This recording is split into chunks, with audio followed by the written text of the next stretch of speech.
The laundromat.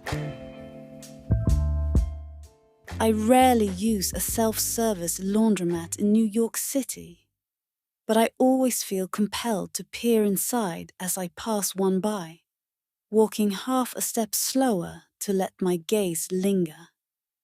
I like seeing rows of shiny chrome machines with their perfectly organized shapes. A dark circle inside a silver rectangle of metal, with the glow of red and green LED timers, all in a repeating pattern, lining the sides of a bright fluorescent room. I like the colorful clutter of detergents, fabric softeners, dryer sheets, and laundry pods. Metal baskets on wheels, full of clothes, timidly awaiting their fate. I like seeing rows of seats and the people in them, usually with their eyes deep in a book. This is a place of ritual, a choreographed sequence of timed events, where everything you carry will be washed clean. Bring in the articles of clothing that lay close to your skin all week, privy to every movement, now marked by the stain of things you wish to discard.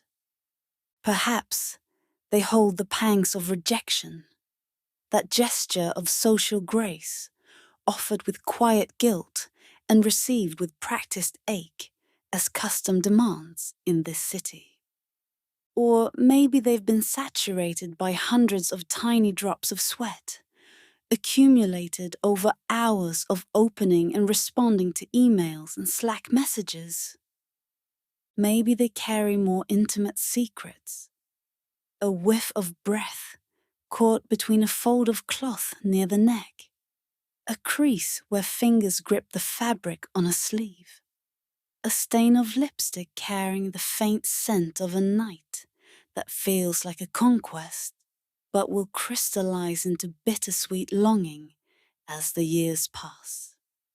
Here then, in this humble vinyl-tiled hall of rebirth, is where absolution, celebration, and release can be found, as all will be washed away without judgment or remorse. Each piece of attire might whisper the stories it has borne and offer them to the loving embrace of the wash cycle. So you load the chamber, maybe holding, for half a second longer than you should, that one shirt that carries the scars of the battle you won. But this is no place for trophies. The horizontal well is open and beckons, and the growing crowd in the laundromat silently pushes you onward. It's time to let go. You pay the silver priest the tribute that is required, and choose your preferred form of atonement: cold, warm, hot, delicate, normal, heavy, or quick. Today you opt out of the trials of pre-soak. The machine begins to hum, a low, droning mechanical hymn. As you pull out a book and enter a period of reflection, patience, and meditation. Around you, other units join in deepening resonance, each caught in its own dance of purification. The fluorescent lights above maintain their steady vigil, unmoved by the chaos of emotions boiling away underneath them. The glass doors up front welcome all and swing open periodically.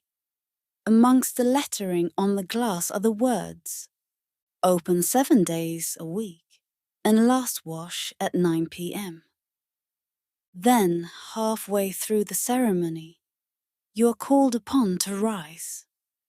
The mechanism has fallen silent, and you lift the softened weight, still dripping from its baptism, into the next vessel. In this final phase of ascension, tears will be dried, and your clothes reborn anew in the warmth of the dryer. A blank canvas ready to hold your new story imbued with a bouquet of your choosing. Fresh linen is your choice today. As the final chapter ends, you hug the warm, fresh bundle. At the steel altar, you inspect and fold each item, offering silent thanks that it has emerged undiminished in proportions. Your fingers move quickly, in anticipation of another cycle of living. You absently give your fellow congregants a nod as you move toward the door. Your burden seems lighter somehow. "Excuse me?" A girl's voice, light and musical, cut through my afternoon reverie. As I realized I had been lost in my thoughts near the entrance to the laundromat, she was walking out the doors, a basket of neatly folded clothes in her arms. There was no annoyance in her voice. On the contrary, she smiled at me, a simple, uncynical smile. I stepped aside with an apology, our eyes still considering each other. "Thanks," she said. "That looks really good." She was pointing to the iced matcha latte I had been sipping. "It's the perfect weather for it," I replied. She smiled again. "Have a nice day," she said, as she walked away down the sidewalk.